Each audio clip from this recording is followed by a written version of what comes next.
Welcome to A&S Reddit. Today we dive into the deep, dark south of the Reddit no sleep community. Our first story. I work in law enforcement. My partner and I just lied on an official police report because nobody would believe what we shot at tonight. I work the graveyard patrol in a jurisdiction where the trees outnumber the people 10,000 to 1. It is a vast, deeply isolated county dominated by dense pine forests, winding dirt logging routes, and sprawling properties owned by people who value extreme privacy. You get used to the quiet. You learn to appreciate the long hours of driving through pitch-black roads with nothing but the hum of the engine and the dashboard lights to keep you company. But the extreme isolation also means that when something goes wrong out here, help is a very long way away. My partner and I were parked near a deserted country intersection, drinking lukewarm coffee from the thermos flask, when the radio mounted on the dashboard cracked to life. The dispatcher's voice broke through the static. She was a veteran operator, someone who usually handled horrific car accidents and domestic disputes with a flat, unwavering calm. Tonight, her voice was entirely different. Her tone was elevated, tight with genuine stress. Unit 4, I need you to respond to a 1054 at the estate at the end of the Upper Ridge Road, the dispatcher said. I have an open line with the homeowner. He is frantic. I cannot get a clear read on the situation. My partner grabbed the radio microphone. Dispatch, can you confirm the nature of the intruder? Is the caller providing a description? Negative, the dispatcher replied, a faint tremor echoing over the frequency. The caller is not speaking to me anymore. I am just hearing background noise. It sounds like heavy hooves, like livestock stomping on a hardwood floor, and a man screaming. The transmission cut off, leaving a heavy, oppressive silence in the cab of our cruiser. My partner and I exchanged a single hard look. He dropped the vehicle into drive, flipped on the emergency lights without hitting the sirens, and floored the accelerator. The drive took nearly 20 minutes. The paved highway eventually gave way to a deeply rooted, unpaved gravel road that wound deeply into the heavily forested hills. The tree canopy grew incredibly dense, the interlocking branches blocking out the moonlight and creating a suffocating tunnel of darkness around the speeding cruiser. We finally reached the tree line and pulled into a massive circular driveway. The property was sprawling, multi-story log cabin built from the incredibly thick, dark timber. It belonged to a notoriously wealthy big game hunter and a man who spent his fortune traveling the globe to harvest exotic trophies. The house sat in total darkness. Not a single exterior light was burning. We stepped out of the cruiser, drawing our heavy flashlights and our service weapons. The night air was freezing. We approached the front porch, keeping our boot light on the wooden planks. We did not need to knock. The massive, heavy oak front door had been completely obliterated. The thick wooden panels were fractured and splintered, but the damage had not been inflicted by someone trying to break in. The jagged shards of wood were pushed outward, pointing toward the porch. Someone or something had violently smashed their way out of this house.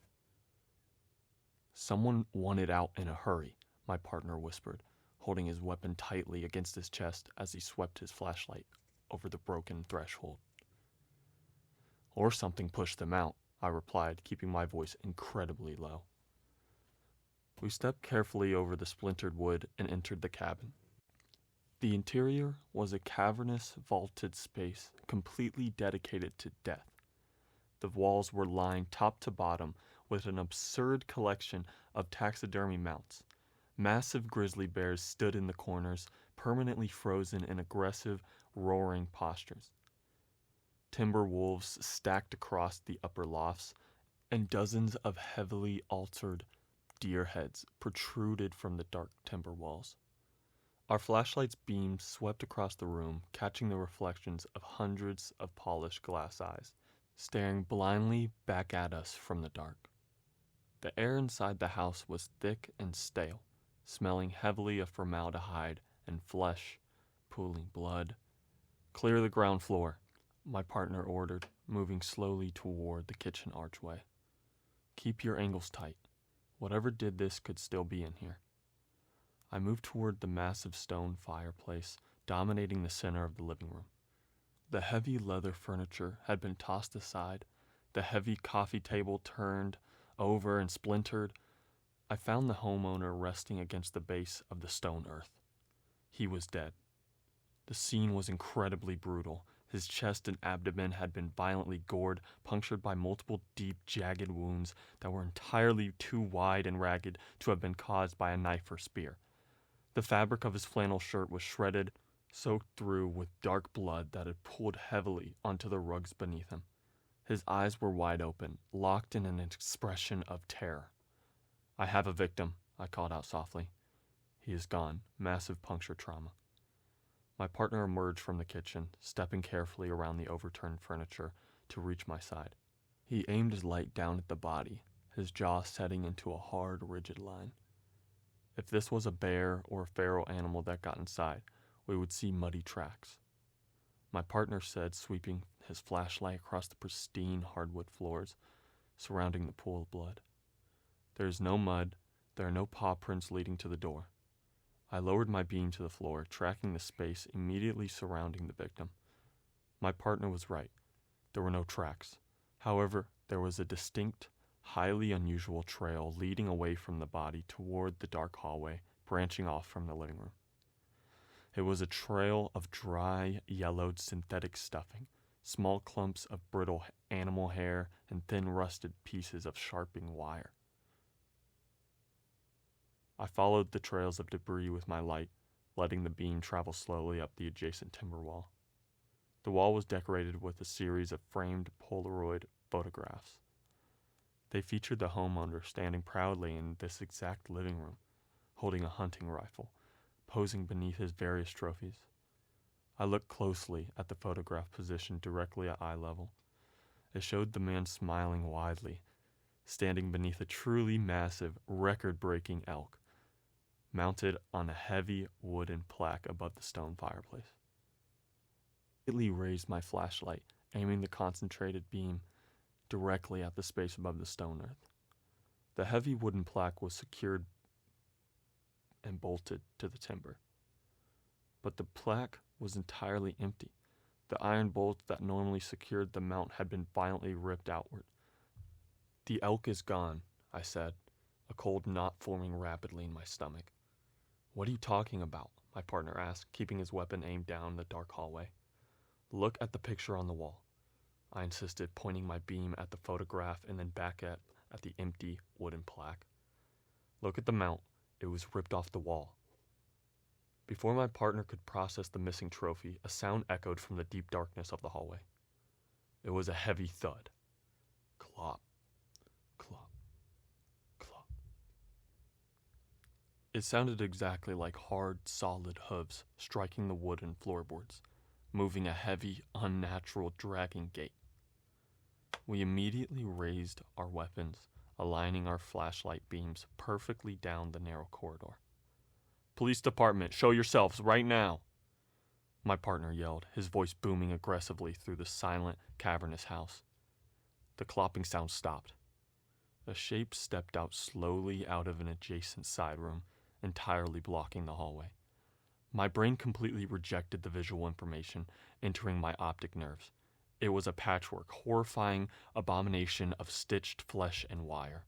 The massive, decapitated head of the missing elk was roughly, violently sewn onto the thick, hulking torso of a grizzly bear. The creature stood upright on a set of mismatched, decaying animal legs that buckled and twitched under the uneven weight. Thick, crude, black sutures crisscrossed the matted fur, bursting open in several places to reveal dry, yellowed stuffing and rusted metal armature wire protruding from the seams. The elk head scraped against the ceiling, the massive antlers gouging deep hooves into the drywall. The creature's neck snapped at an impossible angle, and its dead glass eyes caught the glare of our flashlights. "Drop your..." My partner screamed, completely unable to finish the standard command as his mind failed to comprehend the monstrosity standing before us. The creature lunged forward and moved with a terrifying, jerky speed, its mismatched hooves tearing into the floorboards as it lowered the massive antlers directly towards our chests. My partner fired his weapon rapidly, the deafening cracks of the caliber handgun echoing violently in the enclosed space. I watched the bullets strike the center of the creature's stitched chest. The impacts produced small, explosive puffs of dry dust and stuffing. The creature did not flinch. It did not even slow down. The bullets simply passed harmlessly through the dry hide of the wireframe. "Move!" I yelled, grabbing my partner by the shoulder and dragging him backwards. We scrambled away from the hallway, diving frantically into a heavy set of double doors located just off the main living area. We slammed the thick oak doors shut behind us, the heavy brass latch engaging with a sharp click. "Brace it!" my partner shouted. We threw our combined body weight against a massive solid wood bookshelf sitting against the wall, dragging it aggressively across the carpet until it completely blocked the double doors. A second later, a devastating force slammed into the other side of the wood.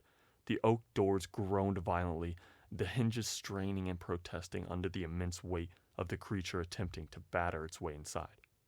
The sharp point of its antlers pierced entirely through the upper panels of the wood, splintering the oak and retreating for another strike. We backed away from the barricade, sweeping our lights around the enclosed space. We were trapped in the homeowner's private study. The room was cluttered and chaotic. Empty glass liquor bottles were scattered heavily across the expensive rugs, and dozens of half-burned candles sat in pools of melted wax on the surfaces. Sitting directly in the center of a heavy desk was an open, leather-bound journal. I rushed to the desk, illuminating the pages with my flashlight. "Keep your weapon on the door," I told my partner, leaning over the messy, frantic handwriting scrawled across the paper. The entries were unhinged, heavily detailing a deep, unraveling paranoia. I read the scattered paragraphs rapidly as the heavy, rhythmic battering continued against the barricaded doors. "The woods are deeply angry. I took far too much from the tree line. I hunted for sport, and now the forest is hunting me. The spirit is ancient. It lives in the timber. It watches me from the edge of the property line every single night. I can feel the vapor of its pressing against the windows." I flipped the page, my hands trembling as the heavy oak doors splintered further under another violent impact. "I brought a medium out here. He told me the spirit is vaporous. It cannot be shot or trapped in its natural state. He told me it requires a physical tether, a vessel to anchor the vapor to the physical plane. If I construct a vessel worthy of the forest, the spirit will inhabit it out of pure vanity. I spent 3 days stitching the pieces together in the workshop. A body for the forest. If I can lure the ghost inside the effigy, it will be trapped within the physical materials. Then I can burn the wood and the hide. I can kill the ghost by burning the vessel." I looked up from the journal, the terrifying reality of the situation rapidly assembling itself in my mind. "Bullets are never going to stop that thing," I yelled over the deafening sounds of the antlers shredding the upper door panels. "It is just dry hide, glass, and wire. The journal says it is a spiritual tether. We have to destroy the vessels." "Then what the hell do we do?" my partner demanded, his weapon trembling slightly as he aimed at the fractured wood. I looked down at the floor, sweeping my bean over the scattered debris. The homeowner had been drinking heavily, relying on cheap alcohol to manage his profound terror. Several empty bottles lay on the rug, but near the leg of the desk, I spotted a large glass bottle of bourbon that was still a quarter full of the amber liquid. I snatched the bottle off the floor. I grabbed a heavy cloth curtain hanging near the window, drew my tactical folding knife, and violently sliced a long, thick strip of the fabric free. I shoved one of the ends of the cloth deep into the narrow neck of the glass bottle, ensuring it soaked heavily in the high-proof alcohol, leaving the dry end hanging out like a crude wick. "Get your lighter ready," I told him, stepping directly in front of the barricaded doors, gripping the neck of the glass bottle tightly in my right hand. "When the door gives way, you light the fabric. Do not hesitate." My partner holstered his firearm, his hand shaking as he pulled a metal Zippo lighter from his vest. He flipped the lid, the small bright flame illuminating his pale face. The heavy doors could not sustain another impact. The central panels shattered inward, sending sharp shards of splintered wood flying across the study. The creature rammed its massive shoulder against the gap, violently shoving the bookshelf aside with a terrifying strength. The abomination stepped into the room, its mismatched hooves cracking against the floorboards, the dead glass eyes of the elk head reflecting the small flame of the lighter.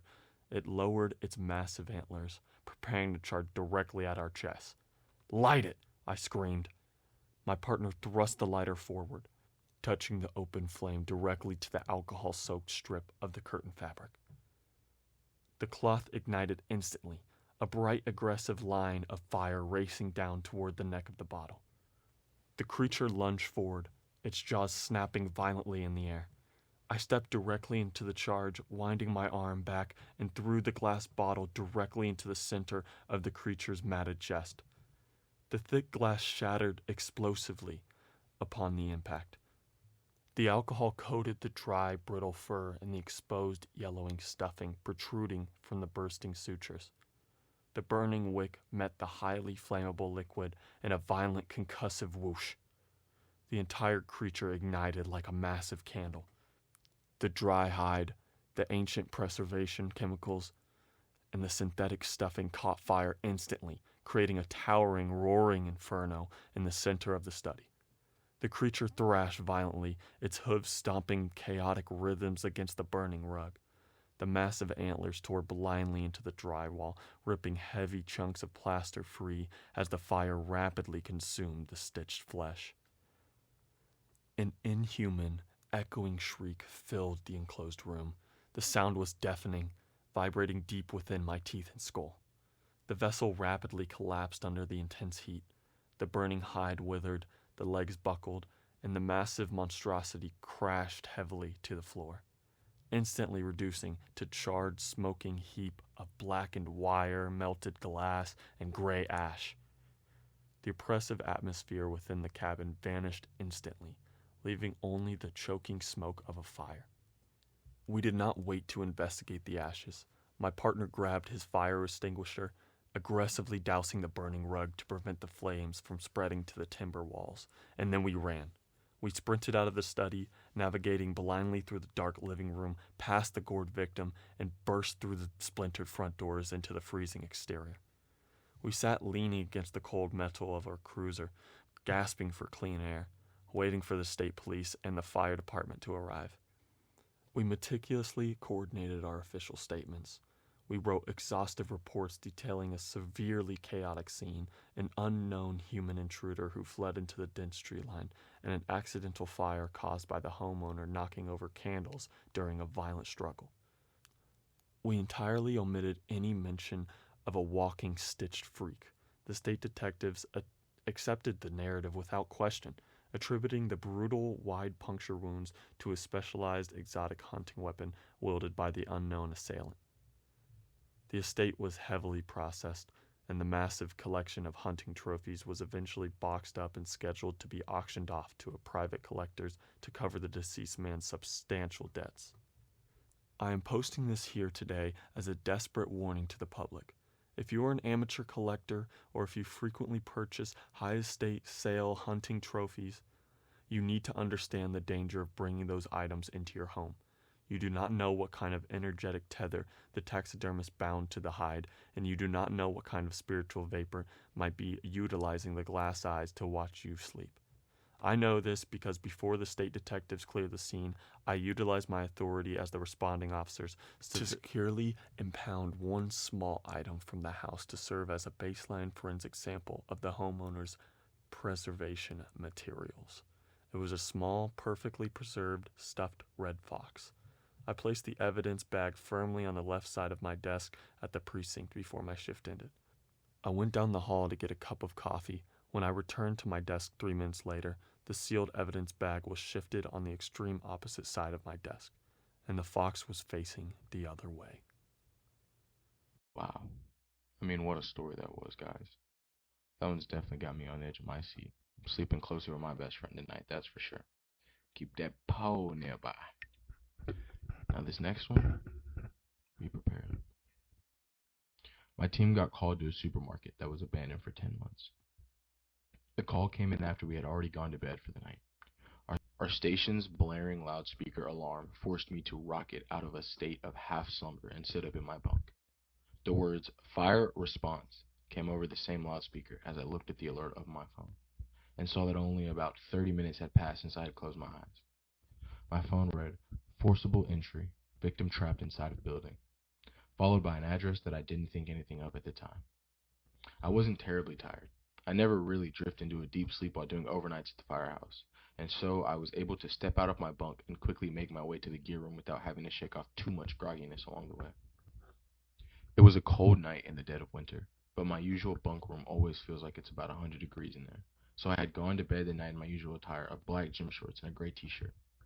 The gear room, on the other hand, tends to mimic the outside temperatures with near perfect accuracy, so I mentally prepared myself to step out into the frigid winter air in what was barely more than a pair of skivvies. The cold hit me hard, and I couldn't prevent myself from shivering as I walked past Osgood and Fuller, who already had their turnout pants on and were busy pulling their suspenders over their shoulders. "Feeling a little chilly there, Ricky?" Osgood said. I had been with the department for more than 3 months at this point, but seeing as I was still the newest guy on the payroll, I had not yet shirked the nickname. "A bit," I admitted as I made it to my locker and began stepping into my pants. "Maybe you can cuddle me when we get back, Ozzy." The guys laughed at that. Methods of tickling their funny bones had been some of the first things I had learned while working there.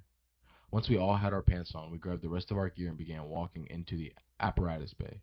Price, our driver, was already in the driver's seat of the rescue, his gear stashed in the cab where Fuller and I would be sitting. It always blew me away how quickly the guy managed to get ready during nighttime calls. The other guys all said that he didn't sleep when he worked overnights, and instead spent all night sitting in the bay just waiting for the call that may not even have been coming. Fuller and I jumped into the cab, and Osgood climbed in the officer's seat up front. Price had the rescue peeling out of the bay before I even had my seatbelt on. "You've got the address, right, Price?" Osgood asked our driver. Price nodded, "Yeah."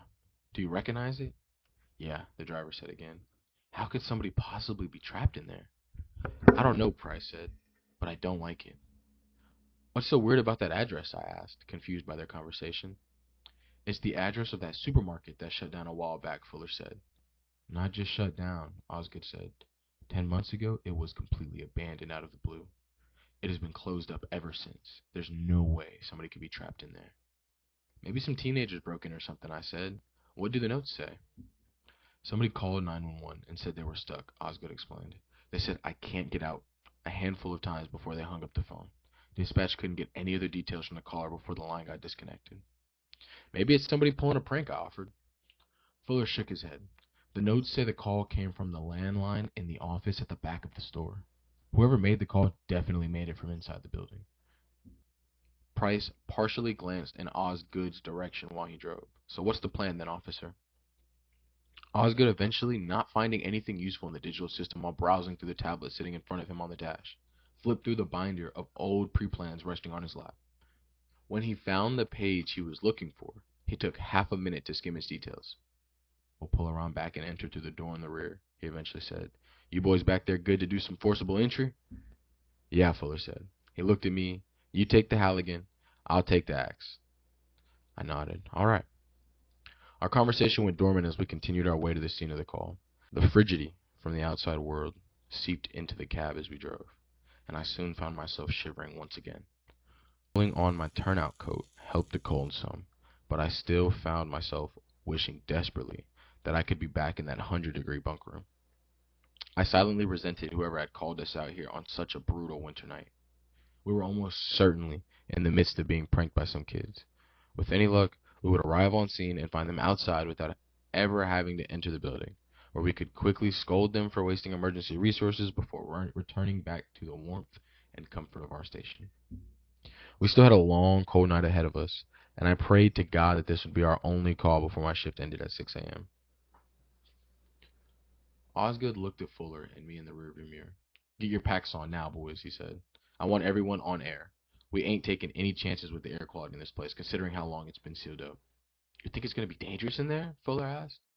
"Don't know," Osgood said, "but it can't hurt to be safe." I resisted the urge to groan.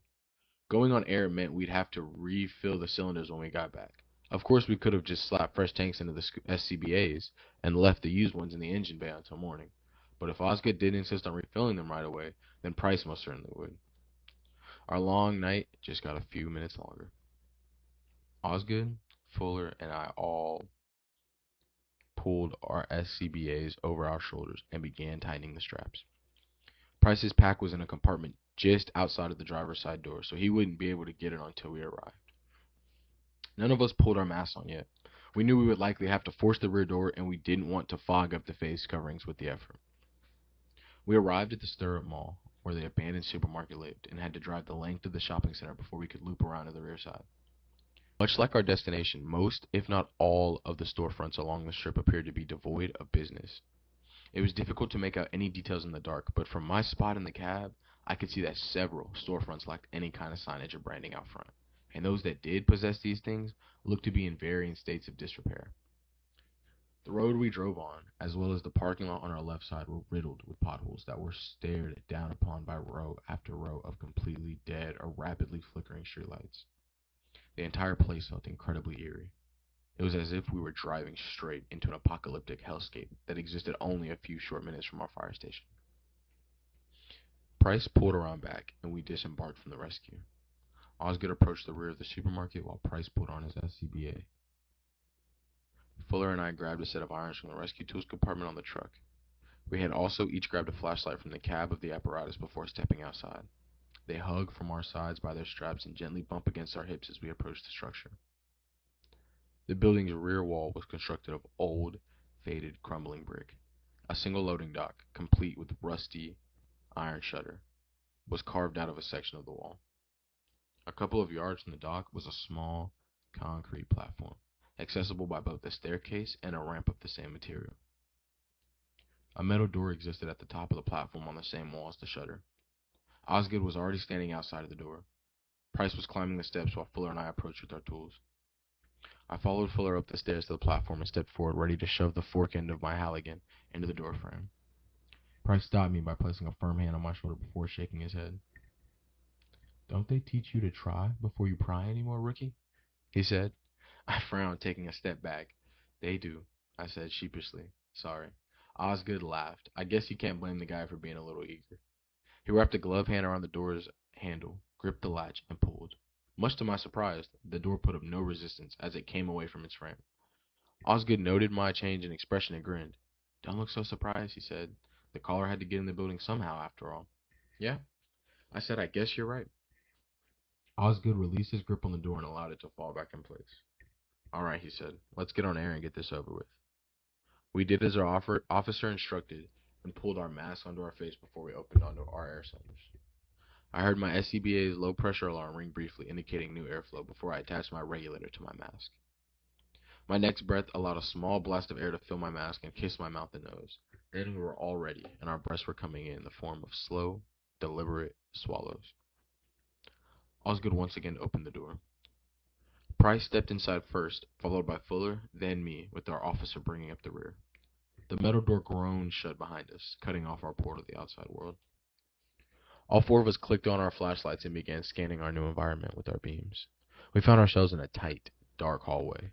Its walls were made of plain, off-white brick. Its floor a long stretch of worn, gray vinyl. Thousands of particles of what I at the time assumed to be dust floated and fitted through the air all around us. "Fire department!" Osgood yelled. His words sounded mechanical and distant through the SCBA's voice amplifier. When he received no response, he lowered his voice and directed it at us. "The pre-plan says the office should be just up ahead."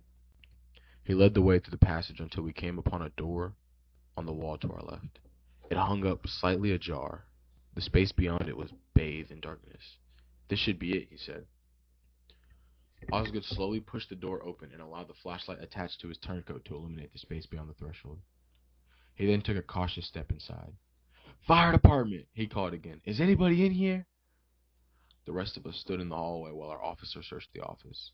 All three of our pass systems, the blaring alarm on our scubas that starts going off when we've been standing idle for too long, began to sound while we waited. We all needed to shake our SCBAs in order to silence the alarms, a process that came as second nature to us. After about 30 or 40 seconds in the office, Osgood came back out into the hall and closed the door shut behind him. "It's empty," he said, "but the phone is hanging off the receiver.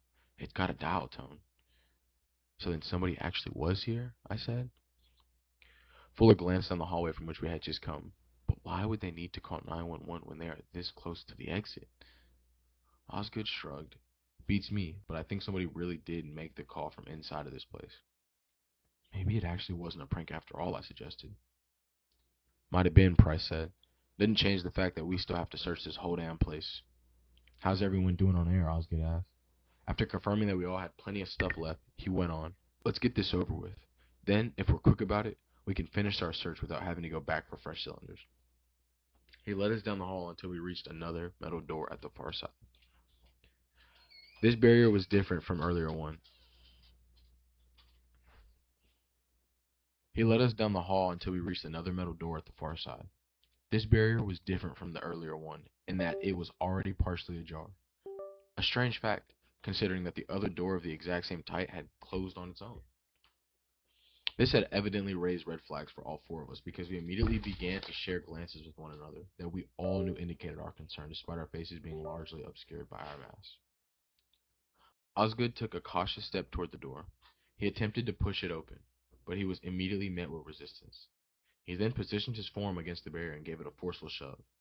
The door still put up a fight, but with a little effort he was able to create enough of an opening for us to fit through. Base cleared, he took a step inside. The heavy metal door remained frozen in place even after he had left it behind. "Jesus Christ!" we heard Osgood say from the other side of our threshold. Price quickly followed our officer through the doorway, Fuller after him, and I brought up the rear. The space on the other side of the threshold was just as dark as the hallway had been, but our four flashlight beams did their best to illuminate our new world. More particles, thicker and more dense in their congregation, floated through the air all about us. They were so plentiful that our lights struggled to penetrate their haze, but we had just enough illumination to see that we were in a stockroom behind the main store. The walls, ceiling, floor, and shelves were all covered in a heavy layer of fungus. The mass looked to be one giant, perpetually growing organism that was constantly and frantically searching for more space to consume with its long, tendril-like roots. Looking at the ground, I could see that the door that we had just come through had been forced to scrape along the fungus in order to come open.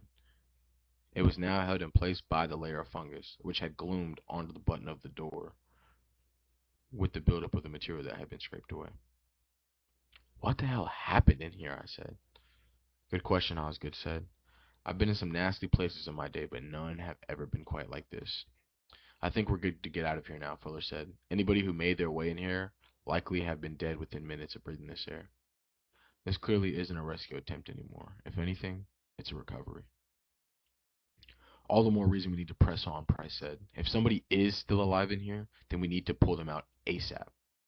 "We're not properly equipped for this," Fuller said. "We should be in hazmat suits in an environment like this, not turnout gear." Price shrugged. "It don't make a difference anymore now, seeing as we're already in the thick of it." "The price is right," Osgood said. "We need to at least check this storage area. If we see no signs of anybody being in here, then we'll pull out, call in hazmat, and get deconed. But we need to make it quick. Fuller, you'll search to the left while Price and Rookie go to the right." Fuller sighed to announce his frustration, but he offered no further protest. Osgood looked at Price. "Radio us if you find anything." The driver nodded, and our two small groups went off in separate directions. I didn't know what to say to my companion. He had always been the hardest person at my station to strike up a conversation with, so we remained silent as we conducted our search. We followed the mold-covered wall and waved past shells consumed by fungus. After rounding a corner, we came across a new metal door that was largely covered in the mass, and which was only identifiable by the handle that struck out from the blanket of mold. I figured this door leads into the loading dock based on the pre-plan, Price said. He took hold of the handle and tried to open the door, but it remained firmly in place. Locked, but I doubt we'll be needing to go in there anyway. This door looks like it's been shut tight for a long time. Any potential victim in here won't have made it past this thing. We continued on for another minute or so before we spotted Osgood and Fuller. When we reached them, we found that they were waiting for us in front of a pair of swinging doors. One of the doors was slightly ajar. It was pushed away from us and stuck in place, just like how the metal door had been. It took so long that I was getting ready to radio you, Osgood said. We were looking at something back there, Price said. He glanced at the fungus-caked double doors. I'm guessing you two aren't the ones who pushed that open? Correct, our officer said, which means whoever was in here went further into the store, which means we need to keep going. I expected another protest from Fuller, but the man remained silent. After another quick oxygen check, during which we confirmed that we all had close to 3/4 of our cylinders left, we continued on into the store. Osgood pushed against the truck door similarly to how he had done the previous one, leading the way into the space beyond it. I did not think that the mold spores, could have gotten any worse than they already were, but I was wrong.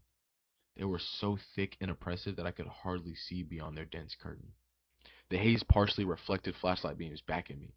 It felt as if I was surrounded by the smoke of a burning building, or as if I had been swallowed by a heavy, ravenous horror. An even greater quantity of mold infested this new space. It seemed in the shadows beyond the reach of my flashlight and oozed out of a nearby frozen food chiller, making it look as if the waist-high container was overflowing with ice. Fire department! Osgood called out again. Is anybody in here? His echoing voice was the only thing to respond to him. It's going to take us forever to search this place, Fuller said. Not if we move quickly, Osgood said. Some pairs, as before, will go along the perimeter wall. If we haven't found anything by the time we meet up, then we'll begin searching the aisles one by one. Any questions? Nobody responded. Good. Now let's get this over with before we start getting low on air. Osgood and Fuller once again began moving left along the outer wall of the supermarket, while Price and I began moving to the right. I glanced in our companion's direction after taking only a few short steps, and was slightly alarmed to see that the beams of their flashlight had already been completely consumed by swirling mold spores in a matter of seconds. It had become as if they never existed at all. I walked with Price for another couple of minutes while sweeping my flashlight with one hand and holding my halogen with the other. I had yet to use this tool since entering the structure, and I considered offering it to my companion, who held nothing in his hands. He, like Osgood, had a flashlight attached to his coat. But I decided against it. I feared that the older man would think I was trying to pawn the halogen off on him, and I did not want him believing me to be lazy. The silence in that space was almost overwhelming. It was as if the miasma of mold was muffling any and all ambient sound that would have come through, while somehow also creating a harsh noise that rattled my brain and threatened to destroy me from the inside out. The only sounds to break up the quiet were our soft footsteps against the fungus-covered floor and the rhythm of our regular mechanical breaths. I checked my cylinder's pressure again as we walked. It had not gone down much since the last time I had looked at it, but I was worried about suddenly going low on air in such an inhospitable environment. Of course, I knew it would activate a low-pressure alarm before things got too dicey, but my paranoia told me that there was always the chance that the trigger would malfunction, and I would wind up sucking my mask to my face before I knew it. Suddenly forced to choose between imminent suffocation and breathing those toxic, putrid particles. Eventually, the silence became unbearable, and at a risk of wasting more oxygen, I spoke. What do you think caused this place to get like this? At first, Price didn't answer, and for a moment I thought that he intended not to, but then his robotic-sounded words escaped from his voice amplifier. Don't know, he said. I ain't ever seen anything like this. I glanced at some of the nearby freezers as we walked. Beyond the sheets of mold that fogged up the glass, I could see rows upon rows of once frozen meals still sitting in their spots on the shelves. I guess they abandoned this place with everything still in it, I said. Maybe that's what caused this mold to grow. This place had only been abandoned for less than a year, he said. It shouldn't have gotten this bad in such a short time. Consider this for a moment. Well, I guess it doesn't really matter what caused it to get like this. I said we're only here to find a potential victim, and that's all we have to worry about right now. Price nodded. That's right. Leave the more complicated stuff in the higher pay grade where it belongs. I'm glad to see you're finally starting to get it, Rookie. We kept going for another minute or so in silence. I continued to scan the way ahead of us with my flashlight beam for all good it did me in the dark, gloomy space. The spore haze seemed like it was growing thicker the more we walked, and the more dense it was, the more difficult it was for our beams to penetrate it. It was for this reason that when I saw movement in one of the aisles from out the corner of my vision, I didn't quite believe my own eyes.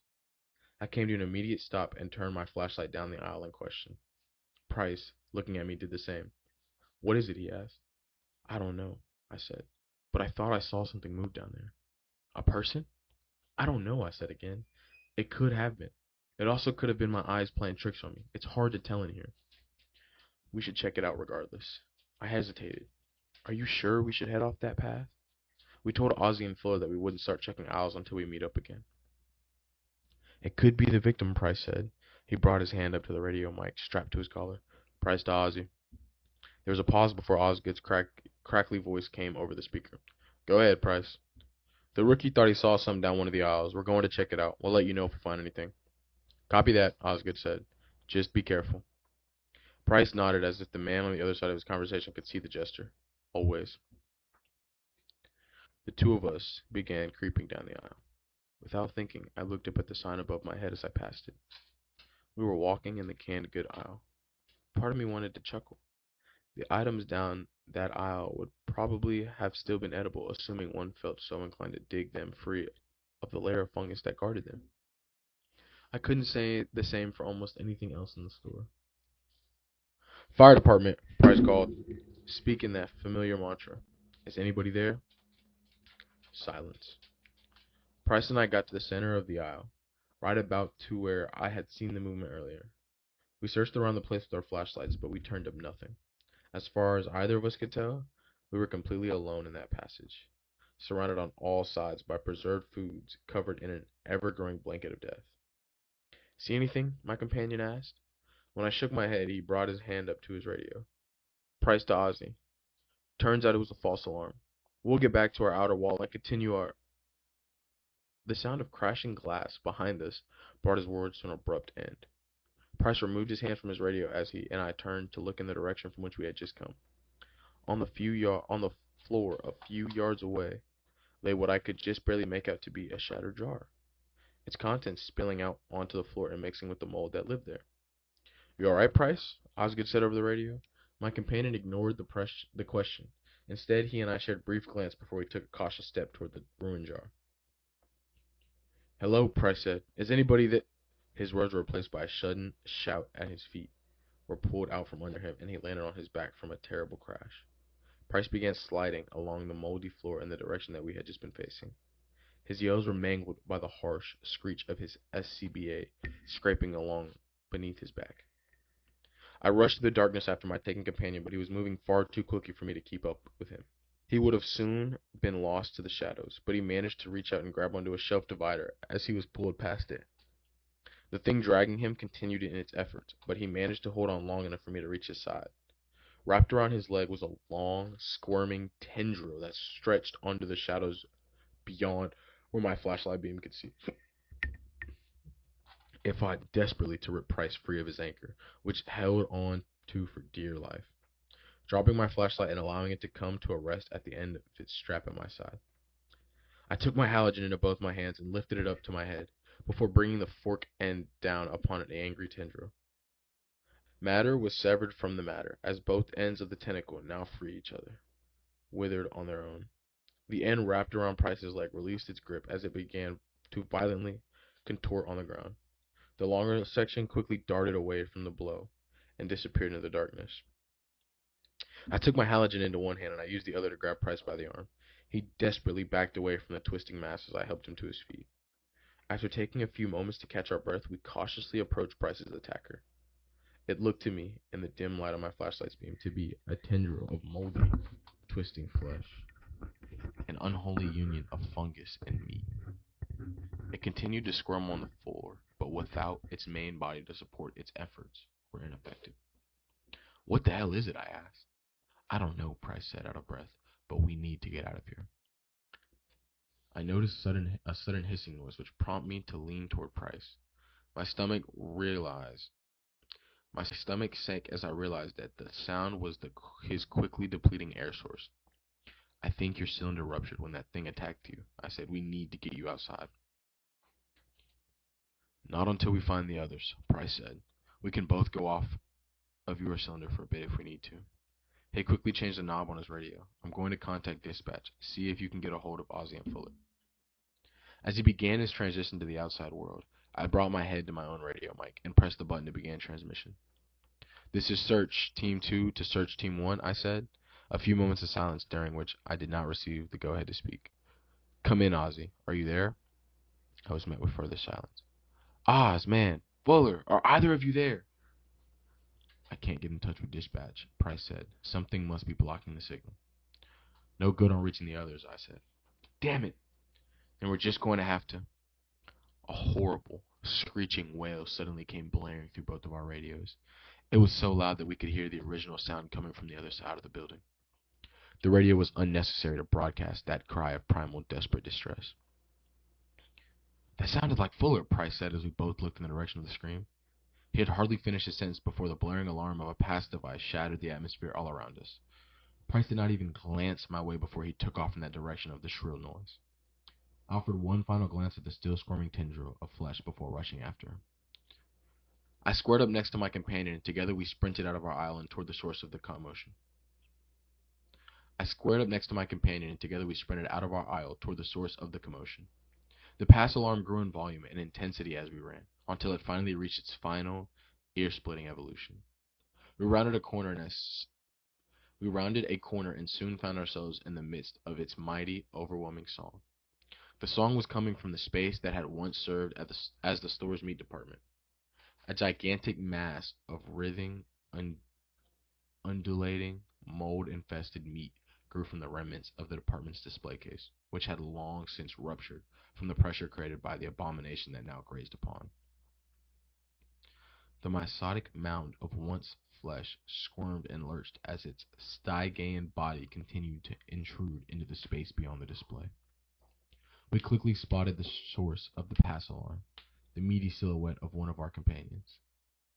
It would turn out to be Osgood, stood completely still as the wall of flesh consumed the last of his body. His pass alarm became muffled as the mass closed around any remaining apparatus through which the sound could escape. The screaming SCBA's flashing orange lights continued to gleam through the coffin of carry-on before they too were completely ingested. What looked to be outlines of several arms, legs, and even faces stretched out from the squirming hemp of meat. The muted, agonizing groans of our swallowed companion joined a chorus of indistinct voices that called out from the tumulus of wriggling death. I can't get out, I thought I heard one of the voices say. I also thought I heard another one say the word stuck, but I couldn't be certain. Their words sounded more like primal cries of panicked animals than the intelligent sentences of human beings. Mother of God, Price muttered next to me. Fuller stood at the very limits of this advancing mass. Several fleshy tendrils were wrapped around his legs and hips and torso, and pulled at him as he desperately swung at his attacker with his axe. I rushed to Fuller's side and began digging at the tendrils with my halligan. He managed to sever one of the muscly vines as I worked, but two more quickly took its place. They managed to easily dodge his incoming blows. One latched itself around his neck while the other splashed against his mask. I instinctively tried to step away from the mound of twisting tissue, but I was stopped when one of the fungal tendrils lashed out and grabbed onto my boot. Price rushed forward and grabbed the axe from Fuller's hand moments before the flesh had fully consumed its victim. He brought the axe down on the matter, creeping its way up my boot, as I was able to pull my foot away from the larger mass and managed to shake away any meat that remained there, setting myself free. Come on, Price said. He turned and ran away from the growing wall of carry-on without looking to see if I was following after him. Needless to say that I was. I also did not turn back to offer our lost companions a final glance, for fear of losing all hope at the sight of the monstrous formation of meat that so desperately sought to add us to its ranks. We cut through the nearest aisle in our desperate fight towards the exit. Tendrils of matter rushed towards us as we fled. Each of us swung our respective tools turned weapons at our encroaching foe. Fungal flesh splattered against the shelves on either side of us. We did not stop to admire the works of art that we left behind. Soon our exit came into view. I was filled with a fresh burst of hope, and that was quickly dashed into oblivion when I suddenly noticed that I was running by myself. I turned back around and spotted Price crouching on the floor, a few yards back. He desperately hacked and sucked at the regulator that was no longer providing him with any oxygen. In my frantic effort to escape, I had noticed the sound of his low air alarm. I did not know how long he had straggled on while fighting against his need to breathe. A tentacle exploded out from the darkness and wrapped around the arm holding his axe. I took a step toward him, but he used his free hand to rip his suffocating regulator free of his mask. Go! He shouted as spores filled his lungs. Two more tendrils grabbed hold of him and began pulling him deeper into shadows. He did not scream even as they found the new opening in his mask and made themselves a home. I turned and sprinted away from my companion. It seemed to take me hours to reach the swinging doors that led into the storage area, but at long last I finally stepped beyond this threshold. I continued to run, my breath coming in the form of heavy, mechanical gas as I reached the partially open door that led back into the hallway. I did not think that I would find the strength to force my heavy, sweating body through the tight aperture, but I somehow managed to make it to the other side. The way was now in sight. All I had to do was make it to the other side of that impossibly long hallway. Something latched onto my back, halting my progress. My next step grew heavier, as did my next, until I could no longer move forward. Looking over my shoulder, I saw multiple tendrils latched onto the back of my SCBA. I desperately began tearing at my airpack straps while silently cursing the fact that the thing was so thoroughly secured to my body. Soon, everything was pulled loose, and all that remained was one strap pulled over my shoulder. I took one final gasp of air from my regulator before I tore it from my mask and brought the bottom of my hood up to cover the new opening. I then released the SCBA strap from my shoulder. The airpack fell backwards into the tendrils that so desperately pulled against it. In the same moment, I managed to sprint away from the lost air source and rush the rest of the way towards my exit. My lungs burned as I tore open the metal door standing between me and the outside world. I scrambled onto the cement platform and quickly slammed the door behind me. It wasn't until I was down the stairs and halfway to the rescue before I finally pulled my hood away and took a huge, gasping breath. Fresh air had never tasted so good, but I did not have time to enjoy it. I rushed to the rescue, climbed in the officer's seat, and reached for the radio attached to the center console, but my hand did not even make it halfway to its destination before the speaker came to life with the anguish, tortured wails of my three lost